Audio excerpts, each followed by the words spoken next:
Commission, Parks and Recreation Commission together. This is a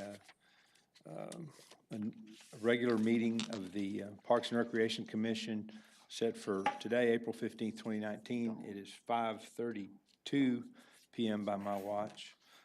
We have, it looks like 9 commissioners present, so we've got a quorum and can proceed.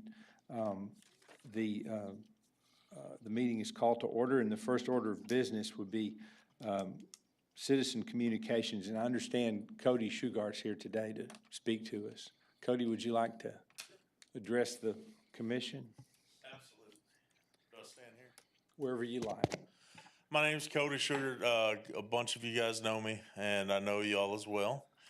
And here recently, well, first of all, I'm from Victoria, grew up in here, and here recently we started a group of individuals to kind of work together in a fun way to lose weight. And it's called Adult Recess. Well, we've been hanging out at the Ted B. Reed Park about 3 times a week. We've been playing a lot over there. And the old racquetball courts, I was just, that's making me nervous. The old racquetball courts, that are over there, they look like a brick castle. And we're in there a lot.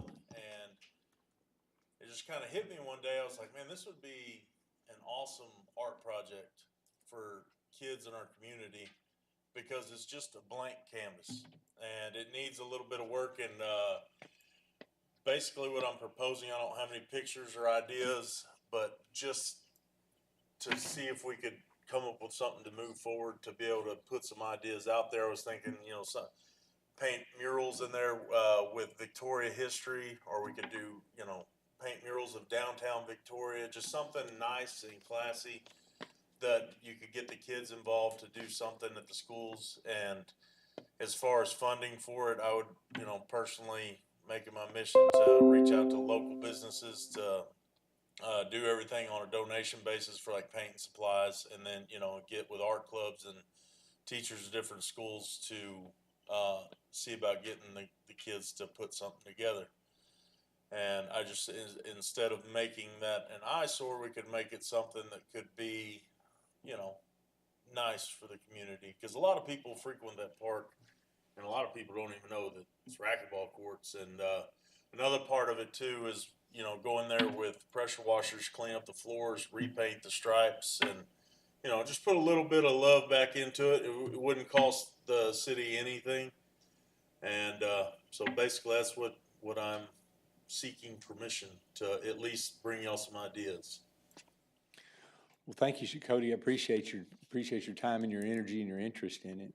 The commission's not really the kind of body that grants permission to do anything like that, but it's a good forum to bring your idea to the Parks and Recreation Department, and I think that's something that they could certainly consider. Am I correct about that, Cody? Yes, sir. I think what I'll do is have Danielle get your contact information just right now, and then I can get back with you, and we can kind of go through and vent out how we'd get that process started. So no problems. Thanks again. Thank you for y'all's time. Thanks, Sure Cody. appreciate it. Any other citizen communications today? If not, we'll move on to items from commissioners. This is, again, not for deliberation, but this is for things not listed on the agenda. If they're factual information that members want to hear something about, they can ask about that. Need to know what a particular policy is, we can ask about that, or if there's something that needs to be on a future agenda, we can talk about that. Anything from commissioners? I have a list that I would like to discuss. It's just some improvements that's been going on in Riverside Park and some other parks that folks may not be aware of. And one of the first things I want to mention is that if anyone's noticed driving through Riverside, starting maybe at the boat dock and going all the way back to Grover's Bend at Pebble Beach, there's some new trees planted, and there were 54 bald cypress trees planted by some Boy Scout troops. Mark Doan was doing a Horn Day project to get an Eagle Scout. He's with Troop 368. Also, Troop 364 helped, and so they planted 54 trees, I believe, Colby. The park's designated places to strategically place them. So, and I believe Mayor Paul Palashik donated these trees for like $250. So the Boy Scouts and their parents were out planting trees.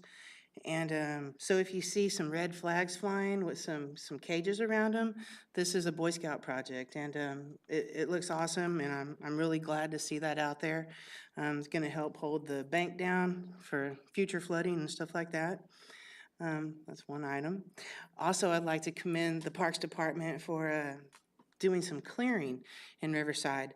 I don't know if you're familiar with, they call it a lower third. So if like you're coming down from the Rose Garden, you pass one parking lot and then the second parking lot. From that second parking lot to the top of Grover's Bend, it's what you call the lower third? Three-tier, all right. That area has been extensively cleared, mowed down, and it looks very awesome. There's people going down there to the river, going fishing, hanging out. So it's very nice, and I just wanted to commend Colby on that. Also, there's been some clearing all through Grover's Bend with the hike and bike trail. It looks very well maintained. Also, down at Pebble Beach, there's been clearing done, mowing, so we can actually access the river a lot better. Also, the picnic tables and trash cans have been returned since the Harvey ordeal, so we're really glad to see that. Pebble Beach is getting a lot of use, so you can find me down there often running my dog. It's a beautiful place. Also, there's been improvements with some installation of some new parking barriers in that lower, what is it? 3-tier. Three-tier. Why did I call it lower third? I don't know. Three-tier. I had to write this down so I know. Okay, so from that three-tier along the hiking trail, is it called a hiking trail right there?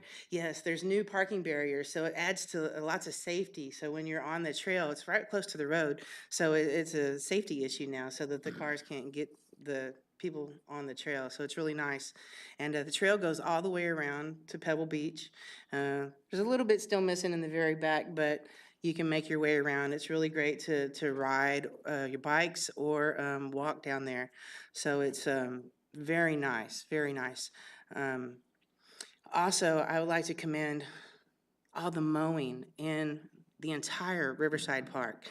Not only mowing, shredding, and then the fine weed eating. I have so many people coming up to me commending the park and how awesome it looks. It's just outstanding, and especially the disc golfers love this. Also, Tracy Park and the Lone Tree Park also looks very good. These are the parks that I hang out at the most, so I'm aware of their condition. Also, there's lots of activity at the splash pad, so these are all great successes that I just want to share with everybody if you're not familiar with what's going on. Also, there was a very nice event this past weekend at Grover's Bend, the camp out and movie night. It was a great success. I went down there to check it out, and even though we had 24-mile-an-hour winds, the screen was holding up very well. The staff was outstanding, hosting everyone. I don't know if y'all got to do the fires with the s'mores because of the wind. Y'all still did that? I didn't hang around for that, but it was super awesome. I really enjoyed it. And then I could have some questions. People have been asking me, there's lots of people that go to Pebble Beach and they're wondering about kayaking and wonder what the status is on the kayak rentals in Riverside Park. I don't know if y'all are still renting that out since Harvey with Jerry's kayaks. I know he has a sign up and you can still call Jerry and he'll come out and host you, but was wondering what the status on that is and maybe the status on the Grover's Bend bathroom. Okay, the status on the kayak service, that building that was being used there was was flooded immensely. With the FEMA rules on it, once a building and the remodel of that gets above 50%, then you have to jump back up to a different set of standards. So we can't just go back with the same. And so what we are currently investigating is insurance did cover the building. And so we are looking at other options of where we could place that building or build a new building instead of remodeling that and getting because you have to have breakaway walls and all of those different things. And so we do have insurance that has said they are claiming it. Jamie Hyvel is our recreation manager. She's working through some different options with a couple different places that we could do, or renovating an existing area to be able to do that service. Now, Jerry's Kayaks is no longer. We don't have a contract with them per se, but they do offer the ability to come down and do that. So that's kind of where it's not complete yet, and I do not believe that it will be done for this summertime. But we're working to get a more permanent location that we can offer that service that will last and not be susceptible for the floods. And so that's kind of where that one is. And the second question was the Grover's Bend bathroom. Grover's Bend bathroom. There's nothing wrong with the bathroom. It's the sewer line that runs from the bathroom all the way down. And it was, if you notice right in front of the duck pond, the washout that happened, when that washed out, it broke that pipe. And so they're in remediation, and that's going through the Corps of Engineers. I know that our engineering department just vetted that contract just recently, and so we ought to be seeing some movement on that in the next few months come through. And so whether we have to relocate that line or move it or be able to come back there, and it's really not in our department, it's in our engineering section. And so I would just let you know that it is coming on, it is progressing. I don't have a timeline on when that will be complete. Now we did put 2 bathrooms or porta potties down there that are being serviced twice a week, so that we can have a place where people can use the restroom if need be. Right. I might have a couple more things, just real fast. If I didn't hit it, I want to commend you guys on reinstalling the parking barriers across from the zoo by disc golf basket hole number 10. This was wanted so much by the disc golfers, and they absolutely love it, and they're so happy because it's restoring the course to its original,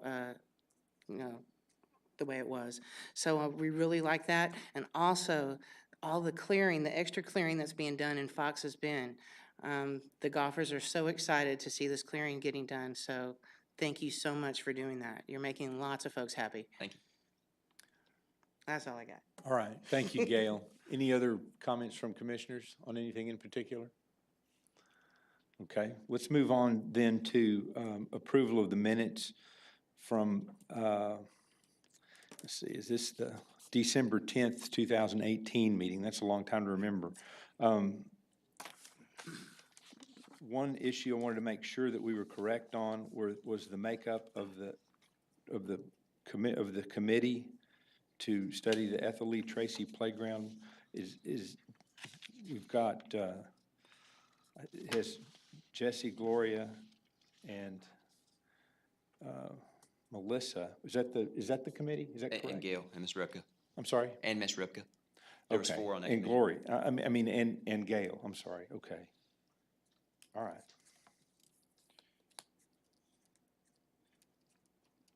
Well, then I would propose that Gail be listed there to fix the minutes so that they're appropriate. And I'd entertain a motion to approve the minutes as amended, or if there are any other amendments.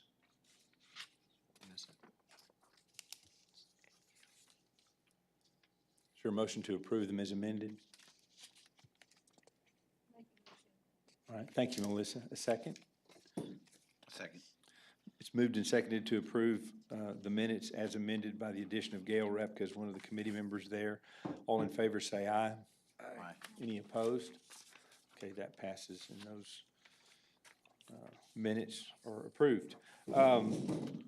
Colby, Ethel Lee Tracy Playground presentation.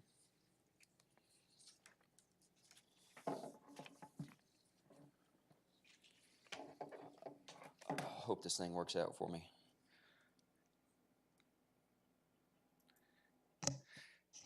Okay, as you know, the playground committee met. In the 2018-2019 funding for the parks budget, we have a proposed playground going out at Ethel Lee Tracy. I want to show you just a quick fly-through, and then I'll get into start working through some of the details, and so if you'll oblige me.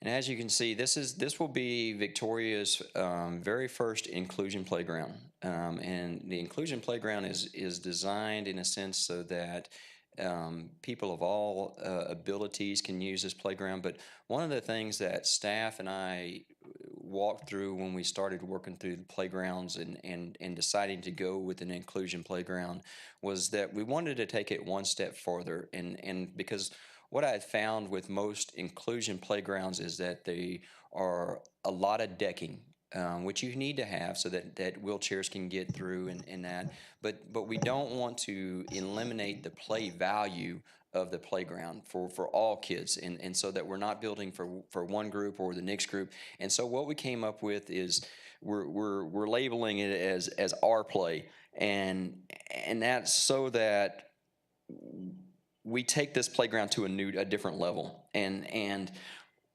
let me get to a different picture, I'm sorry.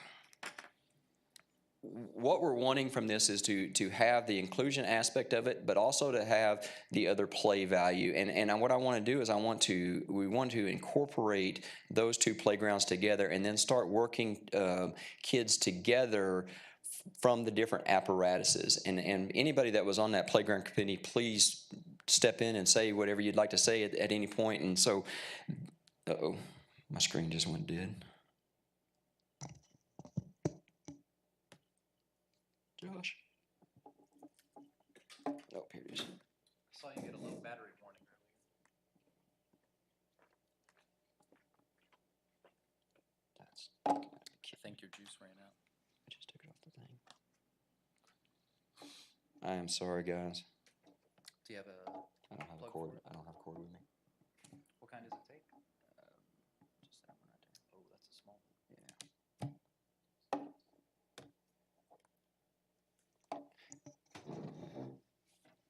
Okay, well, I'm gonna have to go through that, and I'm gonna have to wing it a little bit.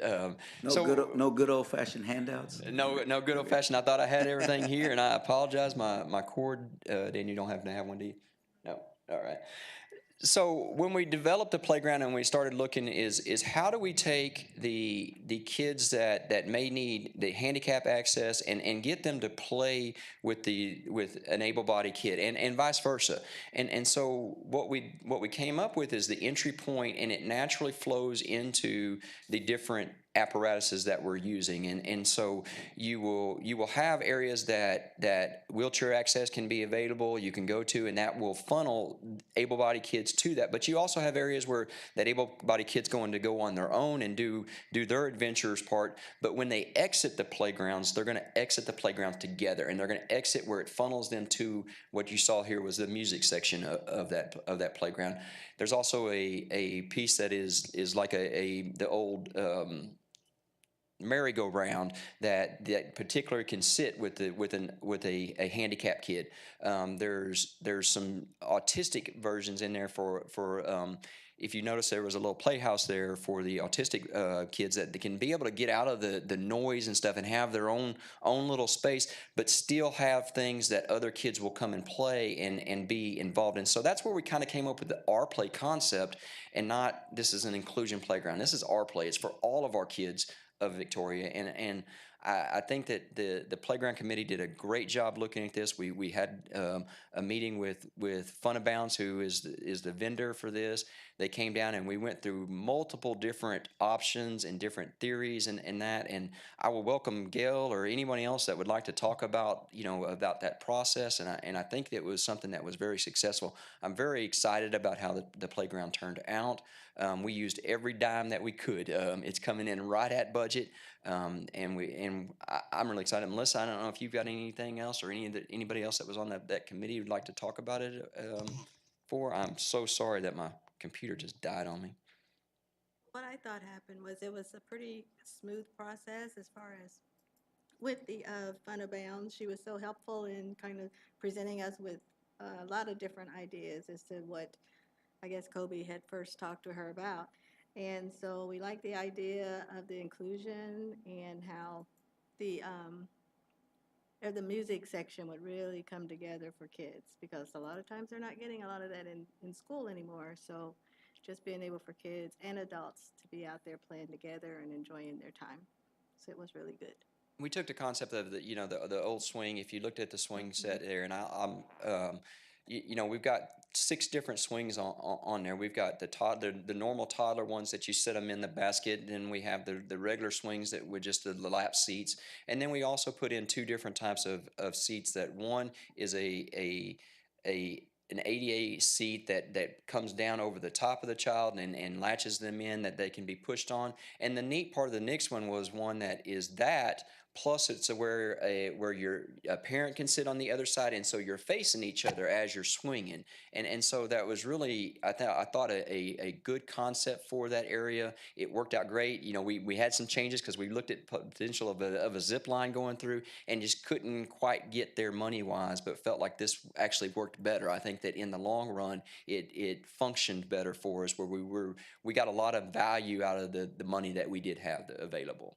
So I wanted to get y'all's blessing on that. I hope that y'all had enough time to look at the pictures. I'm so sorry that I didn't. I will send that out first thing tomorrow morning to get you guys better pictures of it. But I want to take this to the first meeting in May to our city council and get their to go ahead and move forward with the purchase of the playground. And I'll be happy to answer any questions. And again, I do apologize for my computer dying on me. I have a question regarding the music part.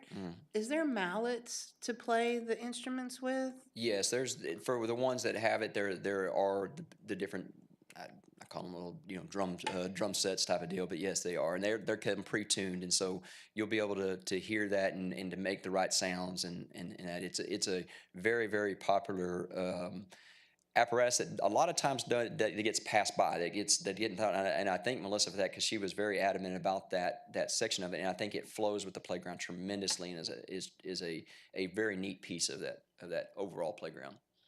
There was one more object on the playground. I wasn't quite sure what it was. Is a green thing? Is that a seesaw, kind of like a group seesaw? Yeah, it's the we all grew up on the seesaw that if the person jumped off to the side, you were hitting bottom, and so this is a little upgraded section. It's got a little bit more safety features on it, where you're going to be sitting on it, where you're not going to have that, and it's able for kids that may not be 100% physically able to sit on that, but you've got a seated spot now that will allow that, and you can put 4 people on it instead of just 2. And so it's a very neat apparatus. A lot of these things that we're putting on there are breaking in the industry. They're not new, but they're starting to get some traction with the individual components being put in there, which I thought was a neat part of the playground. It's not just one modular. Most of our playgrounds here are modular just because of money wise and packing them in with the service. This one we were able to do a little bit more, and so we were able to put some of the smaller stuff out there that I think really tie the playground together. So on that seesaw, 2 people can sit on each side, and then was there a place to stand on it as well? No, I don't believe so. Okay. Where's it gonna go at the park? Sir? Where's it gonna be at?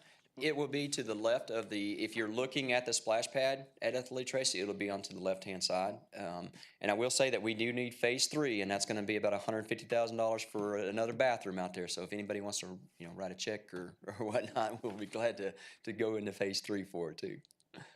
Just to get me up to speed on that, what is the budget on that playground? That playground was budgeted at $300,000.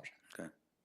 Colby, assuming that council approves and gives you the go-ahead at the meeting tomorrow, what's the timeline expected to be? Just so you know, that's going to be at the May 7th meeting. It will not be at tomorrow's meeting. It'll be at the May 7th. I wanted to make sure that this body was comfortable with what we were going forward to, and then it will be on that May 7th.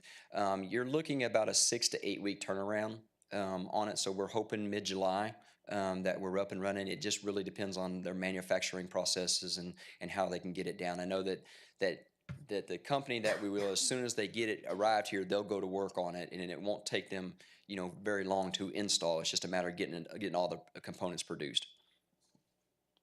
You mentioned that playground was phase 3. Are there other phases for that park that Yeah, we had originally planned, we've gotten a lot of donations from Ethel Lee Tracy Foundation, the Marsha Shanklin Foundation for the splash pad. We were able to build that and the EDC without any general fund money.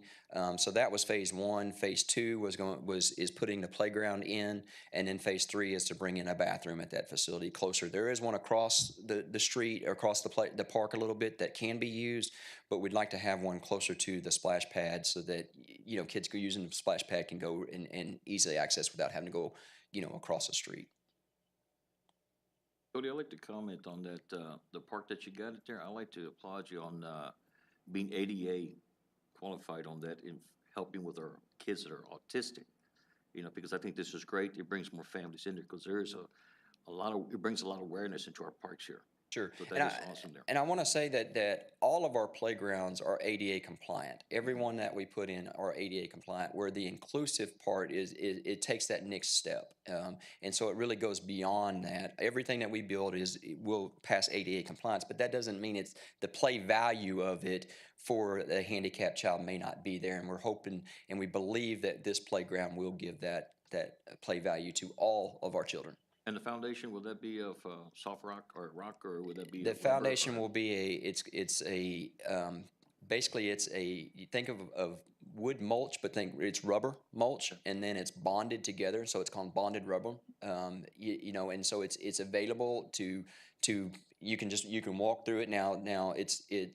It's one of those that it's very durable. It was for us, we felt like it was the best surfacing for the overall project in there, and we've had great success with it with the last few playgrounds that we built. In fact, we haven't since I've been here, we have not built a playground that we did not use that surface. And the very first one that I have looks just as good as the one that we just put in. And so. Any other comments from the commission?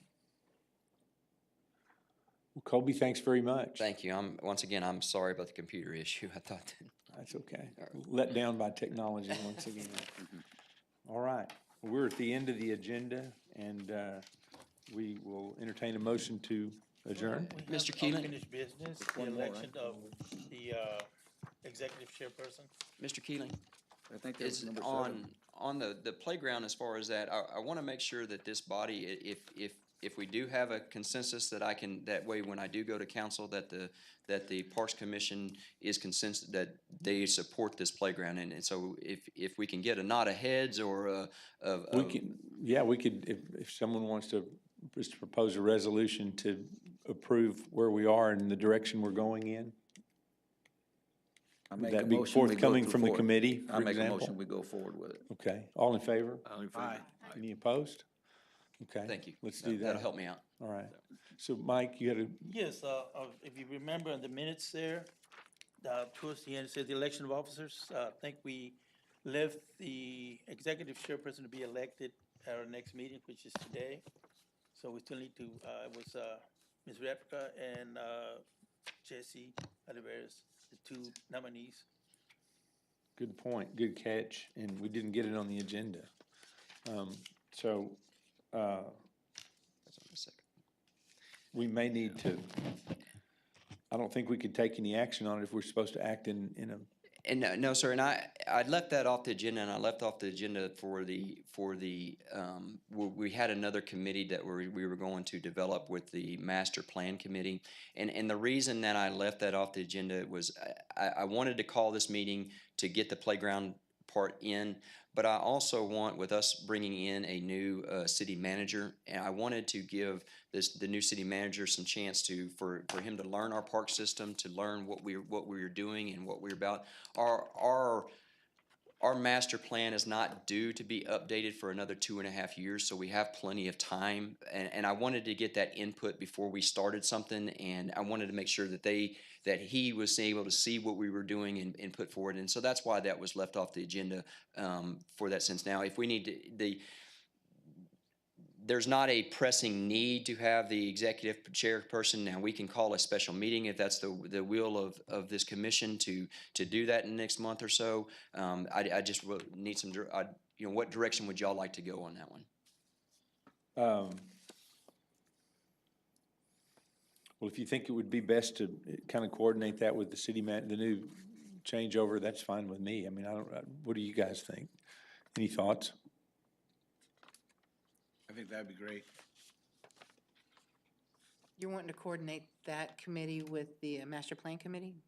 The master plan committee, what I would like to do is I would like to be able to bring the new city manager up to speed where we're at, let them have the chance to learn our park system, learn where we come from, where we're going, you know, what the current master plan has and where we're at on it. Give him that chance to get familiar with that, with the park system. And that way, when we go forward on developing the update of that master plan, he's had a chance to be able to rick through that and can offer any guidance that he may have or suggestions to that nature. And just really, there may not be any change, but I wanted to give him the opportunity to do that before we move forward with the master plan because we had so much time.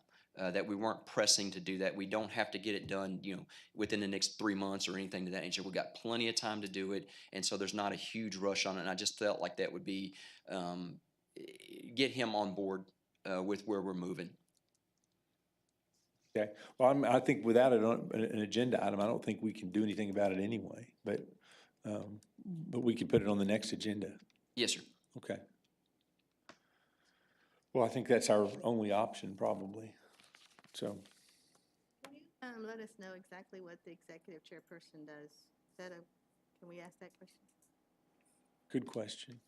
And that's the from the research that I've been able to find, the executive, because we looked at this a few years ago. I don't know 100% what I'm speculating on how park systems are put together and how the Parks Board had functioned prior to. I don't know that 100%, but before, normally in some cities, when parks departments are young or very new, or maybe a city's grown very fast and the park system hasn't been able to keep up, you have a commission that is appointed for you guys, and they help run the park system. And what our bylaws state that the executive chair is in case there is business that needed to be voted on that prior to the commission be able to get into together, which we don't do that anymore. We don't have executive, a meeting where this may vote, okay, yeah, we want to spend money on an upgrade here or a mower there. And so that position has not been something that we've taken and used. By all means, we can continue to do it, or we can come back, and it may be what we need to do is take a step back and look at those bylaws and say, okay, does this commission want to look at changing that? And that may be an exercise that might be more beneficial than just electing just to elect. But that's really, I'd like to get y'all's feedback and opinions on that, whether that's tonight or sending me an email, and we can discuss that at a future meeting. We can put it on the agenda and discuss the bylaws and look at those individual positions and see if that's still functional for this commission. Well, I don't have a copy of the bylaws with me, and I haven't, I don't know what they say about that right off the top of my head by any stretch anyway. I mean, that's certainly something we can take a look at and visit about at the next meeting, if you want to. Okay. That was just filling a position that the bylaws require that we have, I guess, is what we were doing, wasn't it? Yes, and to my recognition, there's no requirement of it. It was just a position that was had, Unfilled. and so what I'll do is I will print off the bylaws and I will send them to you guys this week, and that way y'all can have this chance to review them, and then maybe offer some suggestions of what I'm thinking, and then maybe we can start that dialogue in our next meeting. You kind of brief that issue for everybody maybe and send a little memo with the bylaws so everybody Sure. kind of knows what's going on. I Sure. think that'd be helpful. That's no 'Cause problems at all. I'm at a loss. So Sure. I don't remember what we were talking about. Okay. December was a long time ago. Yes, sir. Okay. Motion to adjourn? When is our next meeting? Since this one was like pushed back a month or 6 weeks. Our normal meeting would be, our normal pattern would be that our July meeting would be because of our July 4th festival. That's when that would come. So we would not have a meeting in July. We can have a meeting at any point that the commission sees that we need a meeting, or if you've got items that you want on there, then we can call a special meeting. I have not, like we've skipped, if I don't have anything coming up, then I didn't put a meeting just to have a meeting, in that sense. I don't have anything coming that is going to be a vote on. The next topic that normally we would cover is after I do my budget presentation to city council. We would have a meeting in late July or early August. Normally the August meeting would be the next scheduled meeting, but by all means, if we need an additional meeting, we can call it at any point as long as I get 72 hours notice. So the next slated meeting is not July, It would be the August meeting. okay. Anything else? Motion to adjourn? Okay, we will stand adjourned then at 6:06. Thank you all. Appreciate it. Time to get on.